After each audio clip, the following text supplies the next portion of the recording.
Assalamualaikum warahmatullahi wabarakatuh. Ketemu lagi dengan saya di channel Pai Media. Oke, pada kesempatan kali ini saya akan membahas Google Classroom. Apa sih Google Classroom ini? Google Classroom ini adalah digunakan untuk pembelajaran jarak jauh atau online. Jadi saya di sini akan membahas Classroom secara tuntas dari awal sampai akhir. Bagaimana cara membuatnya, bagaimana cara menggunakannya, bagaimana siswa bisa bergabung, dan bagaimana pula kita membuat materi dan tugas, dan menilai tugas yang sudah dikerjakan oleh siswa. Oke, langsung saja kita akan membuat kelasnya terlebih dahulu. Kita buka browsernya. Oke, yang pertama kita harus login ke akun Google kita, ya seperti ini ya. Saya sudah login ke akun Google kita. Oke, yang belum login ya kita sikot dulu semua. Kita login dari awal. Oke, nah yang pertama kita sign terlebih dahulu akun Google kita.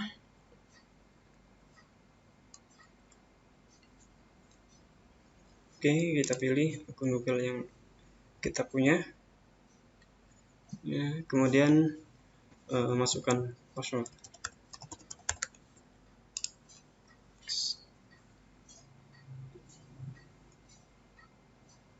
Nah, kalau sudah masuk, kita cari di mesin pencari Google, cari aja, ketik aja Classroom. Nah, kita cari Classroom seperti ini, kita enter cari. Nah, seperti ini. Sebelumnya saya sudah membuat ya, Jadi kalau misalkan kita sudah membuat Google Classroom sebelumnya, pasti akan muncul Google Classroom ini ya. Nah, kalau awalnya belum membuat Google Classroom, ya, yang akan ditampilkan di awal hanyalah Classroom Manage Teaching and Learning. Ini yang pertama. Karena saya sebelumnya sudah membuat, maka ini akan ditampilkan ya. Kalau misalkan awal membuat, pasti ini tidak akan tampil ya. Nah, untuk pertama kita pilih Classroom Manage Teaching and Learning. Ya, kita pilih, klik.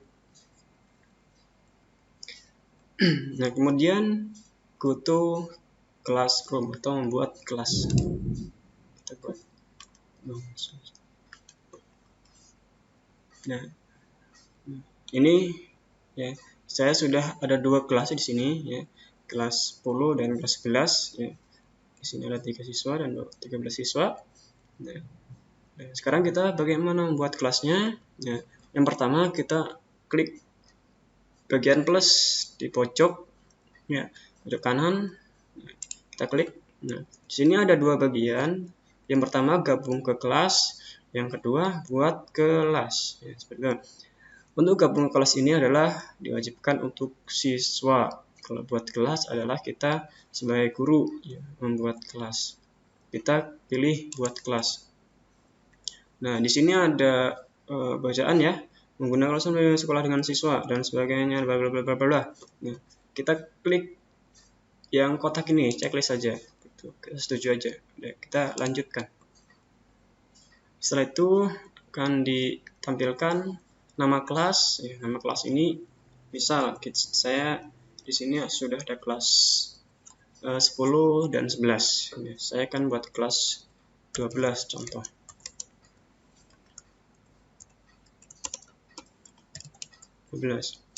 Untuk bagian ya bisa diisi dengan entah itu materinya, entah itu pertemuan keberapa, seperti itu ya.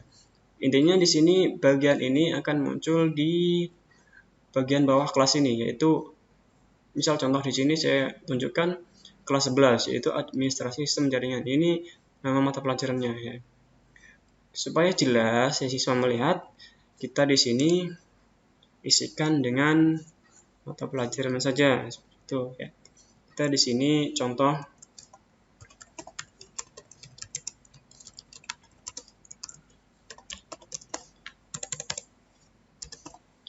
bagian administrasi sistem jaringan ya. Kita kopikan saja mata pelajarannya administrasi sistem jaringan, ruangnya ruang 3 seperti itu ya. Untuk ruang ini bisa disesuaikan mau berapa saja, terserah ya. Nah, ini diisi. Kalau misalkan ini diisi, tidak diisi, bisa enggak?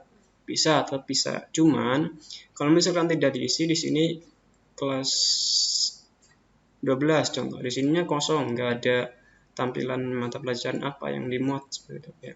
Jadi ini nanti terlihat di bagian sudah tampil di kelasnya. Nah, ini kita isi saja administrasi sistem jaringan supaya siswa tahu, oh ini kelas 12 mata pelajaran administrasi sistem jaringan seperti itu. Ya. Otomatis kan kelas 12 banyak mata pelajaran ya kan? Pelajaran entah itu administrasi jaringan, bahasa Inggris, matematika dan sebagainya. Nah, untuk itu bagian ini ya diwajibkan untuk mengisi bagian mata pelajarannya untuk ditampilkan di halaman awal classroom seperti itu. Nah, kita habis itu klik buat.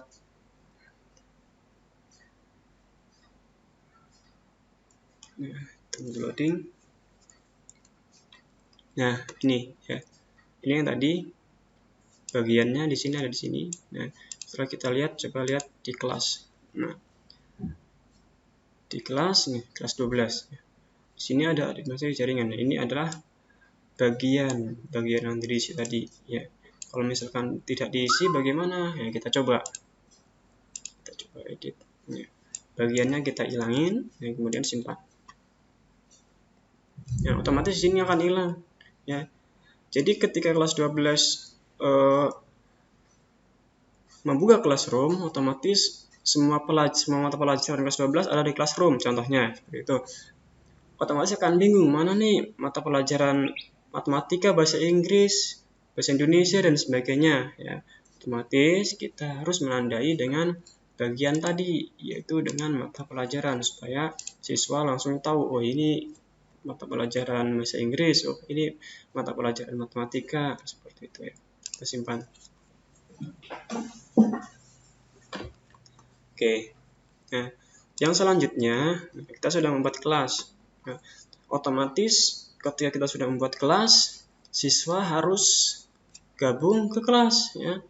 Kalau misalkan kita lihat di sini ada menu, ada forum, ada tugas kelas, anggota, dan nilai. Di sini forum ini adalah forum diskusi untuk guru dan siswa.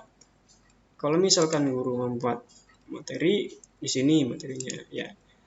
Ya, seperti itu. Nah, kalau misalkan siswa belum gabung, otomatis kita memberikan sebuah materi atau tugas, itu siswa tidak akan mengetahui, otomatis siswa harus gabung terlebih dahulu. Nah, cara gabungnya seperti apa? Nah, kita lihat di anggota. Di anggota ya. Di sini anggota. Ada dua cara untuk siswa gabung. Yang pertama, kita sebagai guru harus tahu email dari masing-masing siswa tersebut ya. Bisa menambahkan dari undang siswa seperti ini, kita masukkan emailnya, habis itu undang ya, habis itu undang.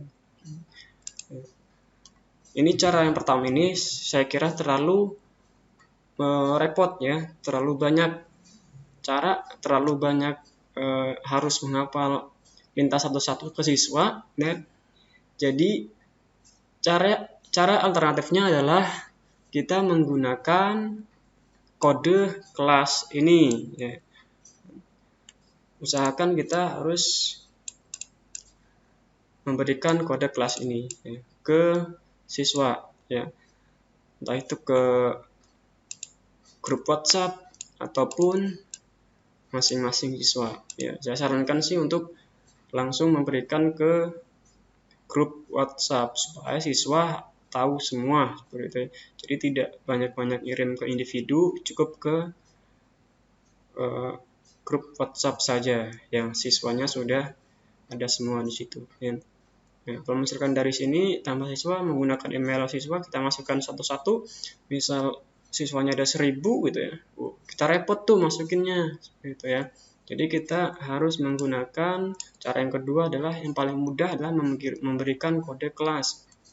Nah, kode kelas ini ada di forum. Nah, kita lihat di sini nih, kode kelas. Kode kelas ini bisa kita lihat. Nah, oke. Kode kelas ini kita bagikan ke siswa ya, ke grup WhatsApp dan grup yang lainnya. Ya. Nah, setelah itu kita coba untuk masuk sebagai siswa ya. Bagaimana sih siswa ini masuk gitu ya?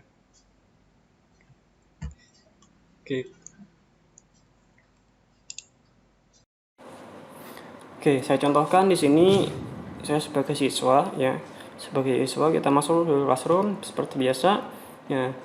Siswa tinggal klik tanda plus ya seperti tadi yang dibuat seperti guru tadi.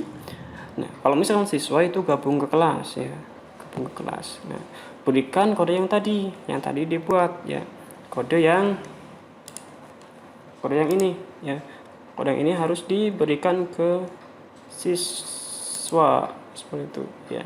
Kita masukkan kodenya.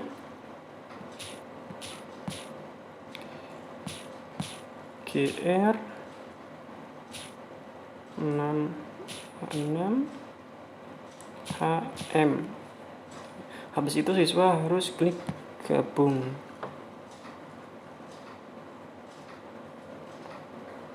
Nah, seperti ini. Nah, sudah gabung. Nah, anggap saja di HP ini kita sebagai siswa ya. Sebagai siswa. Kita lihat di kelas. Nah, di sini sudah ada siswa yang gabung tadi ya. Nah, ini ya, akun saya yang sudah gabung satu siswa. Nah, ini jadi lebih mudah. Jadi guru tinggal menunggu siswa gabung, tidak usah repot-repot. Kita menambahkan siswa, kita tahu email masing-masing siswa. Setelah itu klik ke undang. Habis itu siswa juga harus membuka email dan sangat repot menurut saya seperti itu. Itu caranya untuk membuat classroom. Oke, next selanjutnya saya akan membahas bagaimana kita membuat tugas kelas ya, kemudian membuat materi, kemudian menilai tugas yang ada di Google Classroom. Oke, itu ya contoh. Saya lihat contoh di kelas 10. Nah, kita nilai seperti ini. Nah, ini ketika kita sudah memberikan tugas, nah kita bisa menilai. Ya. Kita lihat tugas terlebih dahulu. Ini tugasnya. Nah, 13 siswa yang sudah saya nilai. Ya, kita lihat 13 siswa ini. Nah, di sini. Ini tugas-tugas siswa yang setelah dikirim di Google Classroom. Ini. Kalau misalkan siswa belum mengerjakan gimana? Di sini ada 3 keterangan: diserahkan, diberikan, dan dinilai. Yang diserahkan ini ya, ketika siswa sudah selesai mengerjakan soal, otomatis di sini akan memberikan keterangan 1 diserahkan, contoh seperti itu. Kemudian ini nilai ya, untuk diberikan ini nilai dari kita diberikan ke siswa. Kemudian nilai ini dan keseluruhan siswa yang sudah gabung ini dinilai ya, entah itu yang belum menyerahkan dan yang sudah menyerahkan. Di sini ada contoh, ada beberapa siswa yang belum menyerahkan tugasnya ya. Enaknya kalau di sini ketika siswa tidak menyerahkan tugas ya, bisa kita nilai. Jadi otomatis kita bisa memberikan nilai kepada siswa yang belum memberikan tugasnya. Itu seperti yang kita ketahui bahwa kalau tidak mengerjakan tugas adalah nilainya 0. Belum diserahkan. Jadi belum diserahkan ini maksudnya adalah siswa belum mengerjakan tugas dan diserahkan ke gurunya, belum dikirim lewat Google Classroom ya. Ini jadi itu sebagai contoh ya.